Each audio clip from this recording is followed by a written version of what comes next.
to the RunRX podcast, where we talk about all things running. As many runners know, it's 90% mental.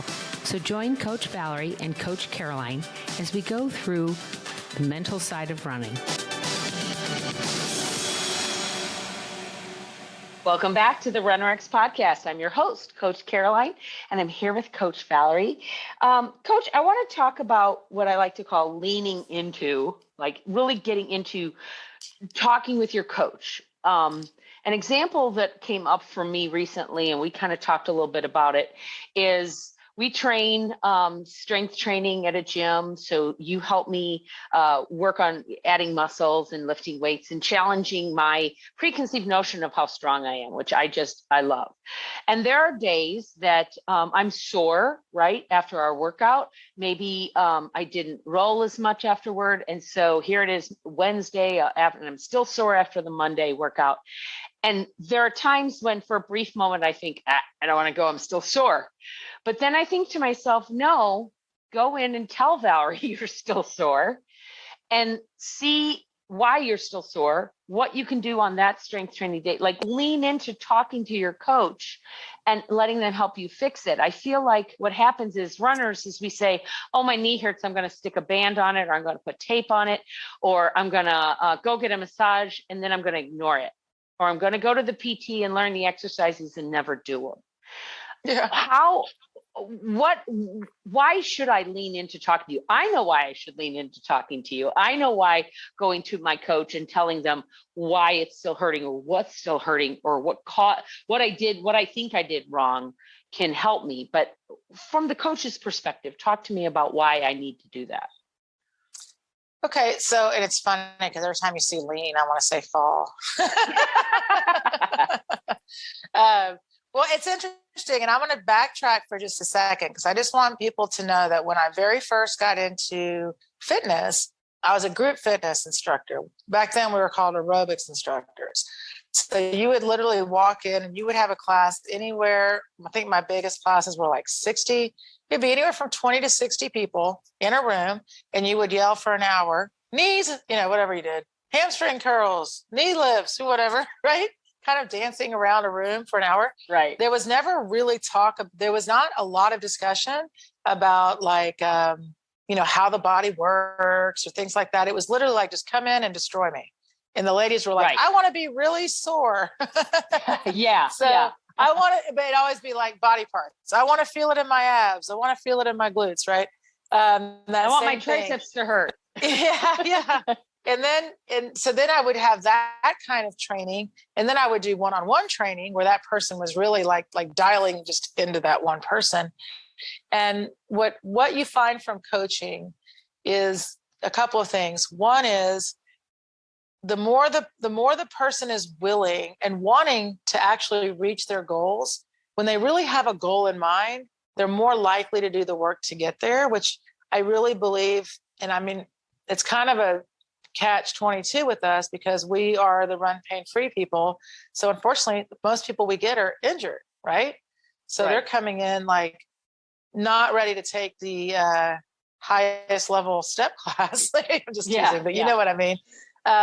So it has to be two things that when you have from a coaching perspective, I want to see my runner a lot, because the more that I see you, the more that I can make sure that you're not getting into habits that could potentially cause an injury. So if I see a movement error, I can fix it or help you be aware of it to correct it. Does that make sense? And the same thing, guys, we do things on a triangle. So the triangle is skill, strength, and self-care. And this should be really any movement program you do. And the strength and the self-care are balance the skill. So if, say, Caroline said, I'm sore, I'm sore. I might kind of tease her about it and say, it's all right, you'll be all right. And we're just going to do more mobility today. Maybe we'll do a longer warm-up. But it doesn't mean she doesn't move her body. So, And also, the soreness and pain are not the same thing. And that's important to understand. If I'm doing a workout where I'm purposely adding resistance and I'm working a certain, we do a bunch of squats. Yeah, I hope your glutes are sore. You know what I mean? Because you loaded them. Now, if we did a bunch of squats and your back was sore, that would be a problem. So it's the same with running, guys. The thing, and here's a big difference coaching wise. If you're running and you're getting a repetitive injury, you realize it's something you're doing consistently. So right. And I want to take a moment there because that's really important. Because what happens, guys, is we do a workout or we go for a run, and then like you said, it's not my butt that's sore, it's my back that's sore. So rather than come in and talk to Valerie and say, my back's hurting me, what did I do wrong? Or I know you don't like to say, what did I do wrong? But how do we correct what I did to hurt my back? I hide from her, right? Because I don't want to feel the pain anymore, right? I'm going to hide. I'm going to roll over here. I don't think it's that. I think the runner is scared that I'm going to tell him to stop running. Yeah, that's a good point. Yeah. That's the fear. Right. And I mean, and I'm not going to say that's not really a true fear, guys, because at the end of the day, when runners come in and say, hey, I've got this race coming up, should I do it? I usually ask them, what do you want us to say? Like, if you could wave a magic wand and Valerie will say exactly what you want her to say, what is it and usually they want permission to not do the race. Absolutely. Yeah. And guys, once you've raced for so long, it's not fun to finish a race and then be out for 6 weeks. I mean, right. I've never understood that. No professional runner does that.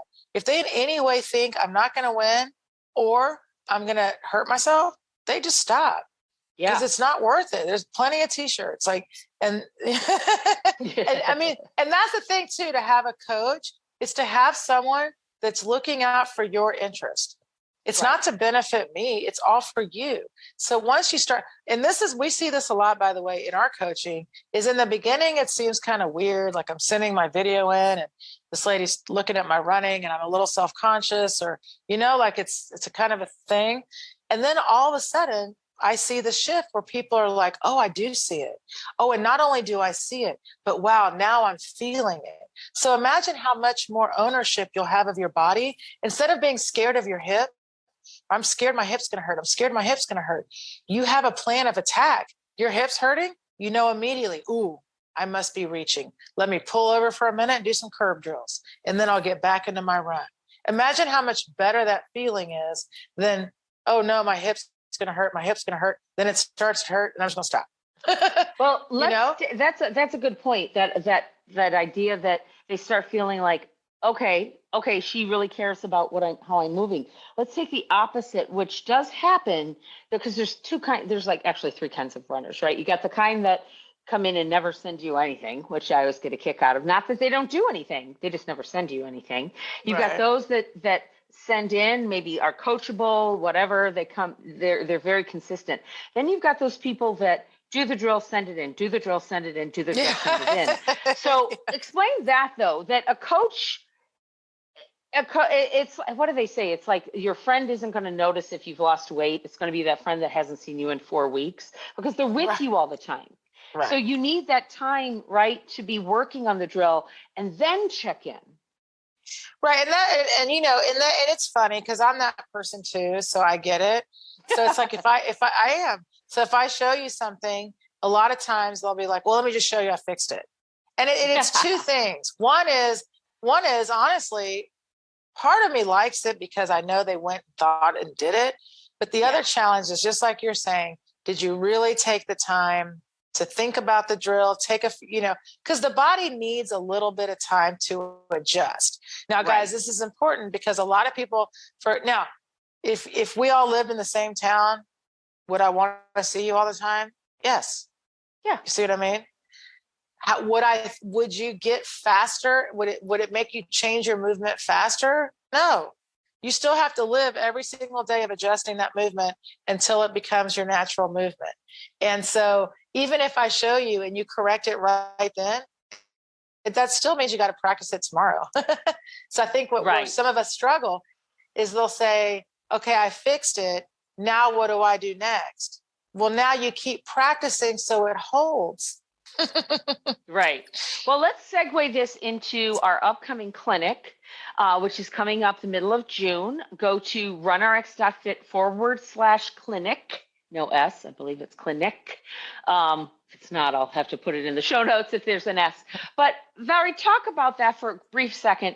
If you come to our clinic, you work with, it's basically 2 days. We spend about 6 hours working on the skill, strength, and self-care of running. And then the second day, before you have to fly back out, you come in and we do try to meet at a nearby track, and you kind of show them how to do track practice. Is Yeah, and it's not that's track, how I see it.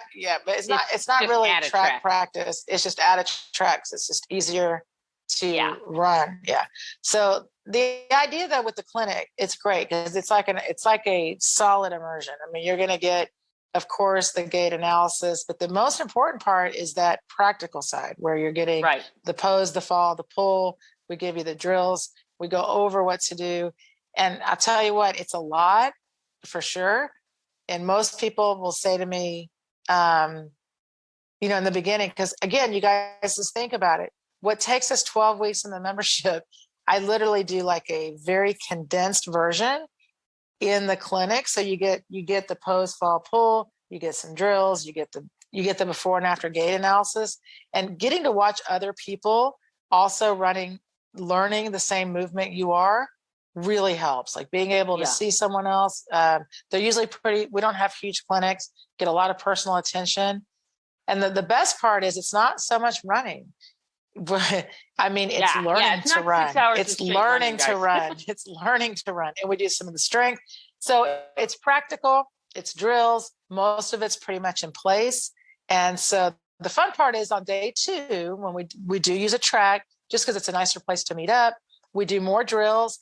We let you really put together what you got the first day, and then you can play with it. You could try running a 400 meter if you want. You could try running a mile. Some people want to come out and just because when you learn something, like you guys have never tried this, but the first time in the beginning, you're listening and you're trying and it's a lot in your head. Right. Then it starts to trickle into the body. Right. And that's what made me think of that is you were talking about, like, if you live close by, of course, I get to see Valerie. If I wanted to, I could see her every day. I just don't want to get up that early in the morning. So I see her like 3-4 times a week. But this gives you a full day or 2 to actually immerse yourself with her and see, let's look at the band drills. Let's look at what we're doing.